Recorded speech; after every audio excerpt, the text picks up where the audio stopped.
Good morning, Bucknutters. It is Thursday, September 28th, 2023. I am Dan Rubin. This is the Bucknuts Morning 5 and change. Got a great show for you today. Obviously, we got the guys here.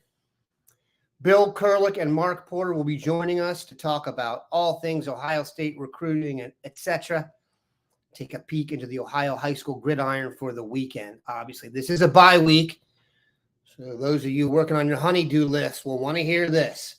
Hey there, Bucknuts Morning 5 listeners. It's fall, which means two things. It's football season and it's lawn care season.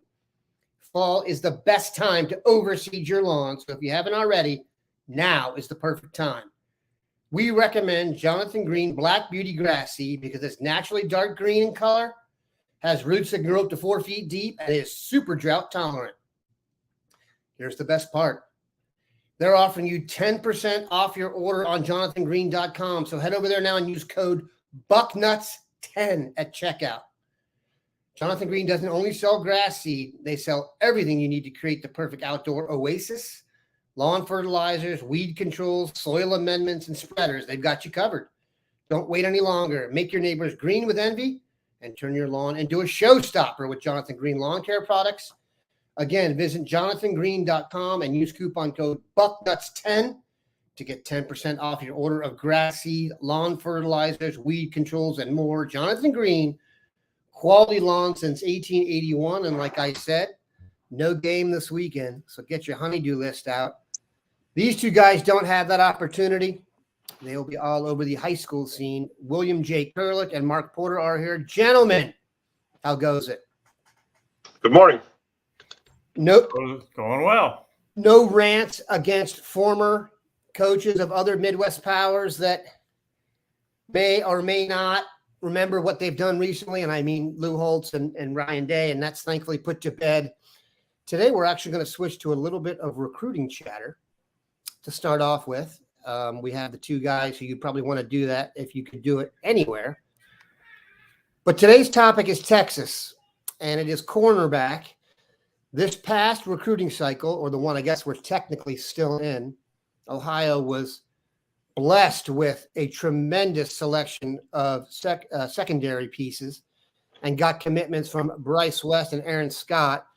And we talked plenty about how lucky we were to have two corners of that ilk in one state, and it was our state. Now, I think the focus has turned to 2025 and two other corners, one of whom was sort of from Ohio, and one of whom was from Texas. The first, of course, is Dorian Brew, the Northmont standout #1 player in the class of 2025, according to the top 247. Transferred from Clayton Northmont to Conroe, Texas, where his father is the sprint coach for the football team. Conroe is about 20 miles north of Houston. And Ohio State is also super focused on Houston North Shore defensive back Devin Sanchez. Believe it or not, you got two guys with hooks to Ohio State, hopefully, who are probably close to or equal to in prospect type to last year. So, Bill, we asked you to do a deep dive on Dorian Brew. Give us the update. Last time we talked about it, he had left Ohio for Texas, and we were crestfallen, thinking this means the Longhorns or Aggies would have the inside track. And as it turns out, that may not be the case. Bill, bring us up to speed, if you could, on Dorian Brew, and then Devin Sanchez, and then the whole chance that Ohio State could hook them. Well, let's go back first to when Bucknuts broke the story by the man you see on the screen, Mark Porter there. Mark was at the Clayton Northmont game that night, and as Mark and I always do, we check to make sure that the guy we're going to see play is going to play. Well, in that case, despite Mark's checking, no Dorian Brew. And we had that story on Bucknuts right away that he was headed for Texas in large part. When I've talked to him, he's always, mentioned Texas. His dad lives there. As you mentioned, his dad is the track coach at Conroe High School, which, having gotten my first teaching coaching job in the Houston area, I'm well aware of the Conroe area and the football down there and all. And he went down and joined his dad, who is also the sprint coach on the football team. There was a lot of thought that might really hurt Ohio State bad in Dorian Brew's recruitment, but don't tell that to Tim Walton. Tim Walton was there right away, first day, Monday of the Ohio State bye week. He was at Conroe High School stopping to see Dorian Brew. And in talking to Dorian Brew's new head coach, Cedric Harbin, yesterday, Coach Harbin doesn't think it's going to hurt at all that Brew is now down in Texas. He feels that Ohio State has really developed good relationships with Dorian. And he also feels like I do, recruiting's national now.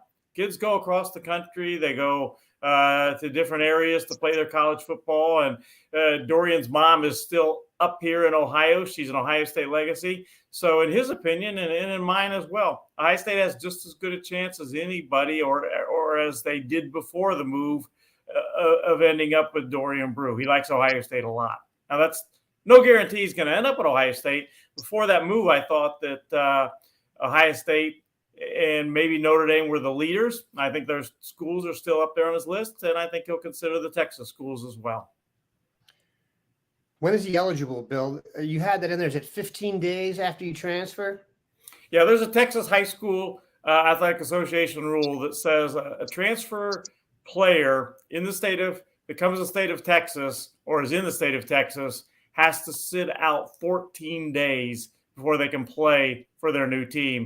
And that won't get him to a game this weekend. He's not eligible to play for Conroe this weekend, but he will be on the field for Conroe next weekend, and he'll be playing the same thing as he did at Clayton Northmont High School. He'll be playing cornerback, and he'll be playing wide receiver for Conroe High School. I took a look into that area a little bit. Conroe is one of those areas that started out with Conroe High School, and now you've got 4 other high schools that are like Conroe, Crown Heights, and whatever. Here's the most interesting thing, Bill. There's a team in their division, Cleveland High School, and why don't you guess what their nickname is? The Indians. Correct. Oh, wow. Texas has not fallen victim to the I'm not starting that. Well, one thing I'm not is getting into that. I apologize for anyone I got into that. Don't comment on it. Yada yada. Pretend I didn't say it. Well, one thing, Dan, is kind of interesting is my first teaching job was at Alief Elsick High School, a suburban Houston high school. I taught and coached there. And Coach Hardiman, it's either him or his wife went to Alief Hastings High School. And it's he asked me, did you have students from both schools in your class? It was interesting. And the two high schools are literally right next to each other. They adjoin each other. There's Alief Elsick High School and Alief Hastings High School. And some of the classes, mine, for instance, I taught industrial arts. So they only had one industrial arts department for the two schools. So I had students from both schools, Elsick and Hastings, in my classes together. Kind of a very unique situation when you're teaching kids in the same class that attend technically 2 different high schools. As we continually digress here, I will tell you this, and these guys can probably echo these sentiments. We get to know a little bit about high schools across the country just because of our job. High school in Texas is different than anywhere else. There are things that go on in Texas that would blow you away. I'm not even kidding. The focus on athletics, from the amount the teachers make to the fact that you have an hour class every afternoon called varsity, where you meet with your coaches, which is incredible. It's crazy. I mean, if you think sports are big in Ohio, you need to do some reading on Texas. By the way, they could use him at Conroe. They lost to the Woodlands 55-2 in one of their last games. So they'll need Dorian Brew. We'll get to Devin Sanchez in a minute. Mark, Ohio coaches get excited when they get gym last period for their kids in Ohio. And they can get them a little bit warmed up and lubed up before practice or work with a lot of the guys. So that's the cheat code in Ohio is take gym or weightlifting your final period of class. And, wow, we're almost like Texas. So I covered Northern Virginia and the DC area extensively as I was cutting my teeth. And one of our coaches that I was tight with took a job in Houston, and he called me about a month into it. And he's like, I hate to say this out loud. He's like, there's no need to cheat in Texas. He's like, every single thing we do in Northern Virginia to skirt the rules is written into the bylaws here and supported wholeheartedly by the community. So it is a different animal. Now let's get back to reality here. Dorian Brew, your thoughts, Mark. Give us a review of where you had him as a recruit, and just kind of put him in the mix here.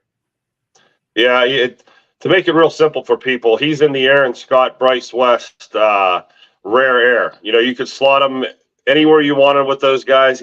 He's got the length of Aaron Scott, and he's got all the speed and quickness. And, he could be a great receiver. I've watched him play receiver, and if that's where his heart was at, you'd have to say we have to take this kid as a receiver. But at defensive back, he's just special because you don't see, and excuse the phrase, creatures like that roaming the earth at cornerback.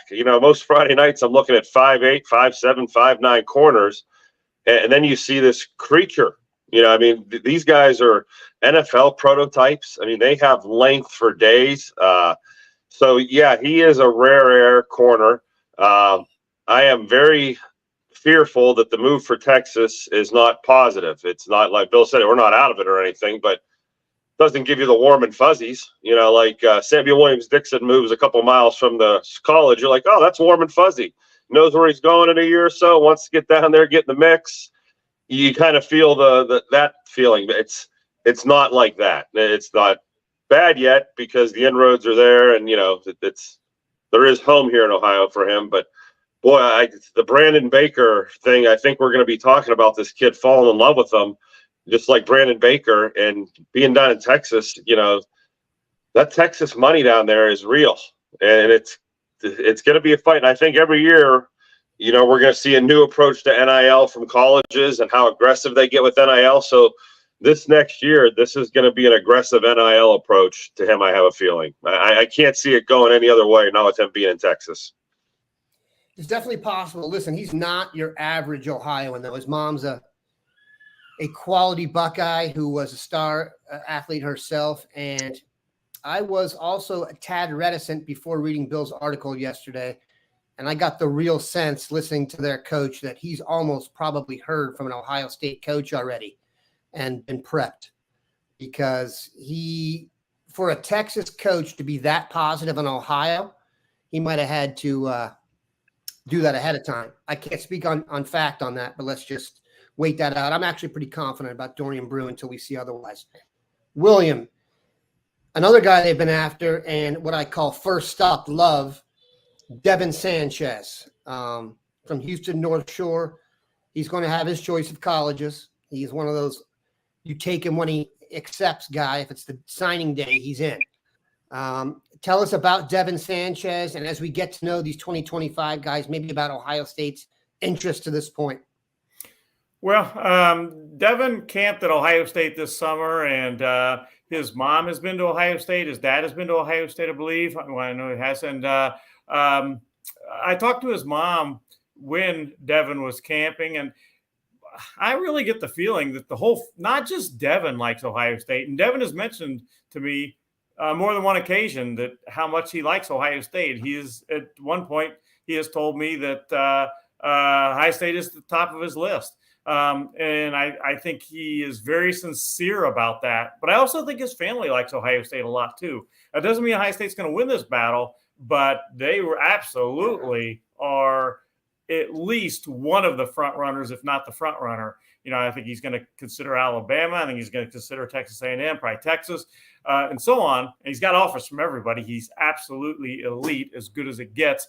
But Ohio State is absolutely a real player. He's been to Ohio State multiple times. He was going to come back for Ohio State Summerfest at the end of July, but there was the feeling that from the Ohio State staff that it would be better if he came to a game, and he is going to come to a game, and you know what game he's going to come to. It's going to be the Penn State game. So he'll be back on campus then. I'm sure he'll end up taking an official visit to Ohio State. So, Ohio State is very, very much a huge player in the battle for Devin Sanchez. He likes Coach Walton a lot. If I would not put a crystal ball pick in for him right now, but if you ask me where I had to pick right now, I'd probably go with the Buckeyes as his choice. But again, this one's a long way from over. It's just that Ohio State absolutely is at least one of the front runners at this point for Devin Sanchez. One thing that will help, I think, is that provided everything proceeds, in a positive fashion, I think Denzel Burke is going to be a first-round draft pick, and we've rehooked up the DB pipeline to the NFL. And like I said, every single guy that's coming to play defensive back at Ohio State should be eyeing the first round, and that will happen here shortly, and that can't hurt. Let me read you guys another thing here, and we'll get rolling with some high school preview for the weekend. With the busy fall season already in swing, you might be looking for wholesome, convenient meals for a jam-packed day's Factor. America's #1 ready-to-eat meal kit can help you fuel up with chef-prepared, dietitian-approved, ready-to-eat meals delivered straight to your door. Save time, eat well, and stay on track with your healthy lifestyle. Too busy to cook? Factor skips the steps. No grocery store, no chopping, no prepping. You got to clean up. While still getting the flavor and nutritional need that provides you. Meals are ready in 2 minutes. Level up with Gourmet Plus options prepared to perfection by chefs, and ready to eat in record time. And I will tell you this, my children are food snobs, and I also did not believe you could microwave chicken and have it smell and or taste good, and it was tremendous. I am not kidding. It was delicious. So round out your meal and replenish your snack supply with an assortment of 45 add-ons. With Factor, you're making a sustainable choice. They offset 100% of delivery emissions, source 100% renewable electricity for production sites and offices, and feature sustainably sourced seafood in their meals. Head to factormeals.com/Bucknuts50 and use code Bucknuts50 to get 50% off.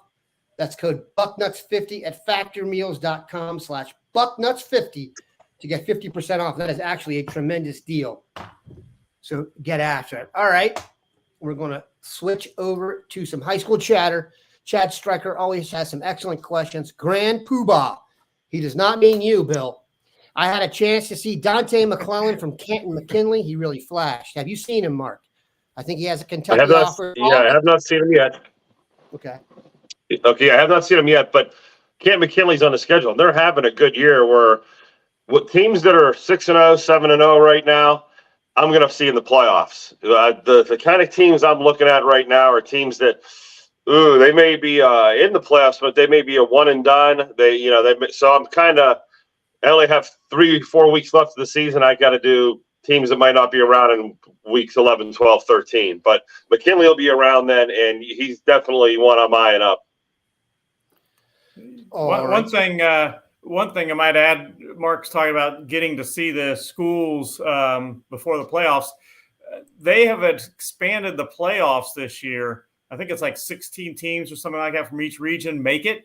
And because of the expanded playoffs, the regular season ends, I believe, the weekend of October 20th. The playoffs begin. So it is not too far away. We're a month away, basically, from the end of the regular season high school football for Ohio in 2023. There was a question here about my sweatshirt from Paul Edworthy. And Paul, I will find out where I got this sweatshirt, meaning I'll ask my wife, and we will have it on the next show. Gary, with some nice chatter. We appreciate that. There was one real question here I wanted to ask. All right, Bill. And Mark can speak to this as well. Michigan State. Things are going pretty well up there. Good gracious. Talk about a bad story to have come up in the headlines. You have to read the first 2 paragraphs each time where every reporter reviews everything that happened. It's so oogie. Chat again. What's going on with Reggie Powers? Since he decommitted, I'll be circling back at a safety to this class. Reggie Powers, Centerville High School, 8th grade teammate of my son in a fall basketball league. I'm sure everyone wanted to hear that. Very solid dude. You want to talk about someone who brings it when they tackle. I think he's more an in-the-box type, if I were to guess. But Bill, he verbally committed to Michigan State. Apparently, they're not into what's going on there now, and he is decommitted. Does that mean Ohio State will be getting back into it? And Mark, you can comment on this as well, as whether you think they should. Yeah, there's been some peripheral, I guess I'd call it peripheral interest again from Ohio State in Reggie Powers, but it's not the mutual interest right now between Ohio State and Reggie Powers is not really there. When you look at Ohio State's class right now, you've got Garrett Stover that has been recruited as kind of a safety linebacker hybrid. I think he's going to be a linebacker, but he is kind of the hybrid guy, the in-the-box type guy. They've got him already. What they are looking for is a lone safety, back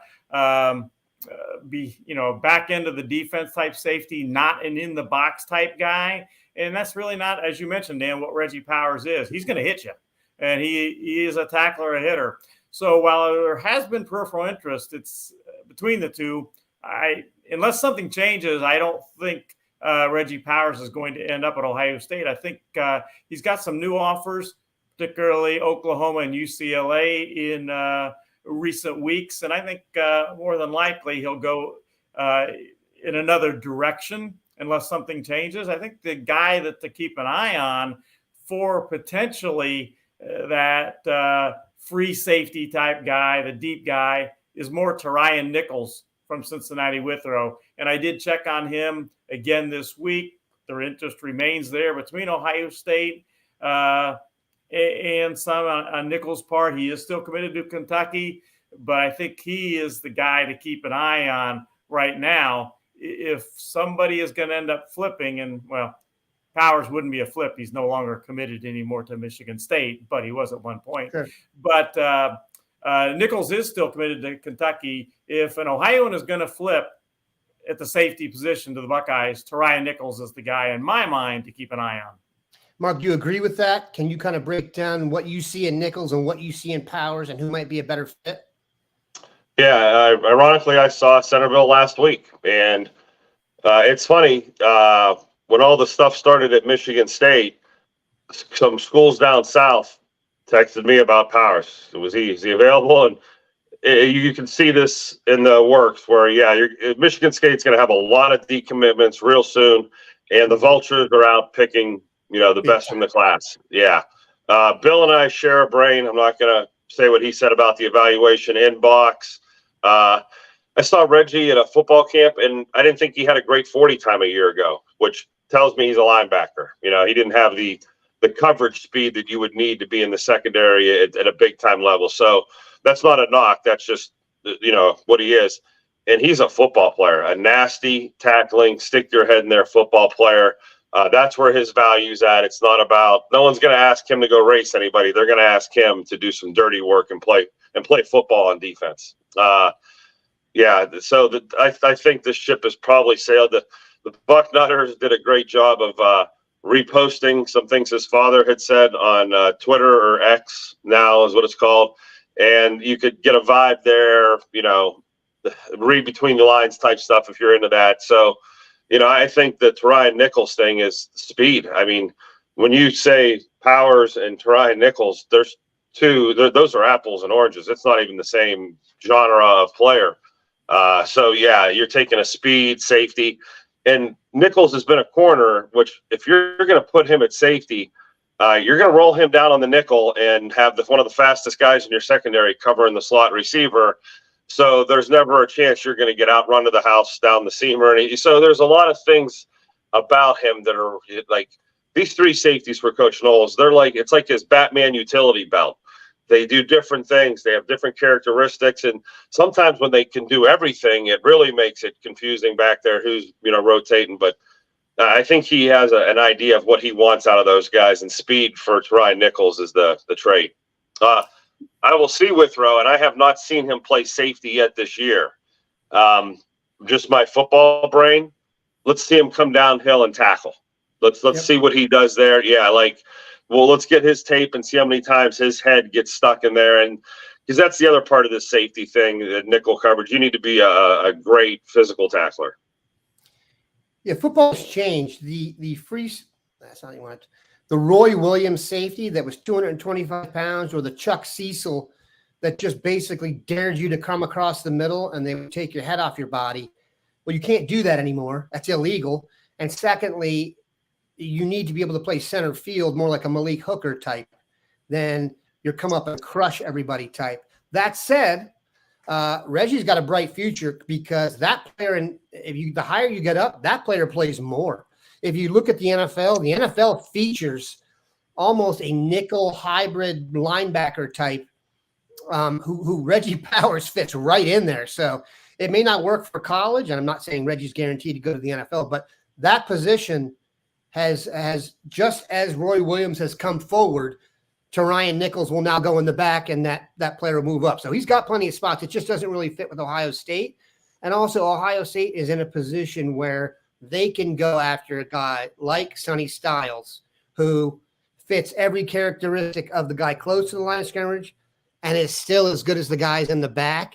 I don't think there's more than 10 to 15 guys in every recruiting cycle with that kind of talent. And I'm only guessing because like when Sonny came out, even our national people were calling him a freak. It's not, there just aren't that many guys who can do both those things.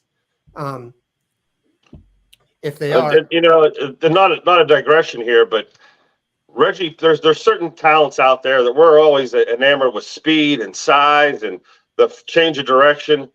A trait that we don't, or hand-eye coordination, great hands. The trait we don't talk about as much is no fear.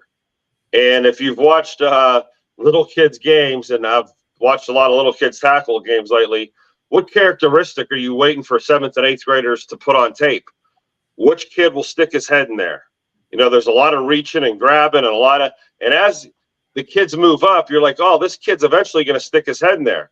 Well, I got news for you. Next year, things are moving faster and people are heavier. So if you weren't sticking your head in there when they were lighter and smaller, it's a little bit more of a man. So that happens again the next year. Reggie Powers' special power is he sticks his head in there and he knows where to stick his head. And he knows, that is a fearless trait and the reason I'm bringing this up is you said it, Dan. Those players find the field the higher up you go. And here's why. That tailback screaming around the edge, and that kid who's never put his head in there against a kid that big gets his butt run over or misses the tackle. And we cannot have missed tackles at the next level. So even if you're a step slow, even if you're not the 5-star athlete, if you have the ability to make tackles and stick your head in there, it's an elite trait. And I mean an elite trait. And it shows up. I see more kids, and I'm going to digress. Bubba Arlesian from the middle linebacker from Akron. He can't be 5'8". He didn't get a scholarship to go there. But the reason he's the middle linebacker and he does so well is he sticks his head on people. And you just can't find – other guys are big, strong, tough, fast, but boy, that fear factor, when you see those 200-pound running backs coming downhill, their heads aren't where those knees are pumping and churning. There's a fear thing there. So that's what Reggie Powers' special power is. If he is a Buckeye, that's what we will see out of him. And this safety talk reminds me of something that somebody asked me on the front row message board yesterday. Ohio State's in a really great position for another super haul at cornerback next year for 2025. We've talked about already Devin Sanchez. We've talked about Dorian Brew. Somebody asked me, would they take Mark Zachary from Indiana as well, keeping in mind that Trey McNutt is a tremendous corner. Well, yeah, I think they would take Mark Zachary because Trey McNutt, he's playing a lot of safety now too, and that's the guy that Mark, Dan, you guys are describing, that he can cover people, but he wants to make plays. He wants to stick his head. He wants to make tackles. He'll play up in the box. He'll do it all. So, that's 4 guys right there, 4 elite defensive backs, McNutt, Brew, Sanchez, and Zachary, that I don't think Ohio State trails anybody for any of them at this point. And you can put McNutt as a safety. If you go back and look now what we got in this haul, and if you could add that to that haul, you're talking about cornerback. That recruiting would be, I'm not going to say it, it'd be very close to the way they're recruiting at wide receiver if you do it at that level. That's just unbelievable. Now, something's going to happen here on the show that's never happened before, and I can guarantee everybody's going to like it. The TSU, just me here, TOSU State of Mind. I have co-workers with kids on North Shore in Houston. Sanchez isn't a stick local kid. He's willing to go away. And you say to yourself, well, you don't know on message boards if people are telling the truth. And then the guy's mom shows up. Deidre Sanchez, Devin's mom. We are encouraging Devin to go where he wants. He definitely doesn't have to stay in Texas. Where will he receive continued development is the question. Well, Tim Walton knows how to develop people, Ms. Sanchez. So there's a lot of pressure on us now knowing the Sanchez's are watching the show. And I have to admit, I did know that already because Daniel Sanchez often comments. But I got to add something to that, too. I met Devin's mom, like I mentioned earlier in the show, at Ohio State camp. What a wonderful, super lady she is. And she mentioned that day when I was talking to her as Devin was out there working out with Tim Walton, how important perhaps, maybe the most important development will be in the selection that her son makes. And Ohio State is well known for development. So she talked with me about that even way back in June when I first met her. And again, what a super lady. Devin, like I said, I don't think Ohio State trails anybody for him right now. Is there a chance we will get Denzel Ward and Marshawn Lattimore and those other guys who are superheroes on the 1st and the 15th to reach out to the Sanchez at some point? It's possible. We would never tamper here because that's not legal, people. We do appreciate the Sanchez's following us. We really appreciate Mark and Bill stopping by. Before we head out, gentlemen, where will you be this weekend and why? Carter Lowe, offensive lineman for Toledo Whitmer. Obviously, Ohio State is going to be interested in what this film looks like, but we'll bring you a nice little clip of him. They're playing Perrysburg, and I'm also going to see Oregon Clay versus Fremont Ross. So a lot of teams in the Toledo area. Carter Lowe, of course, one of the offensive linemen from the state with an Ohio State offer. William? Last week I was in the land. I was up in Cleveland, saw Trey McNutt. I'm staying local this weekend, but I'm going to see a Clevelander. Cleveland St. Joe is coming down to Columbus Hartley, and that means that Bo Jackson, running back from Cleveland St. Joe, will be playing in my neck of the woods, so to speak, in Columbus at Hartley. So I'll be at that game. Denham Cook, by the way, for Hartley is a talented linebacker. It's going to be a good game, I have a feeling. But in the case of Bo Jackson, he told me he will be not only playing, but he'll be playing running back. He'll be playing linebacker. He'll be playing safety. He'll be doing it all. And I believe Mark saw him earlier in the season, and he was playing all those positions as well. Keep in mind, this is a bye week, people, so your Ohio State staff will be out and about all over this fine nation and elsewhere. Who knows where they'll be? They recruit the world. And Bill Kurelic will bring you the latest on that starting Sunday into Monday and next week, and then we'll be back with you guys on Tuesday. Have a good one, Bucknutters.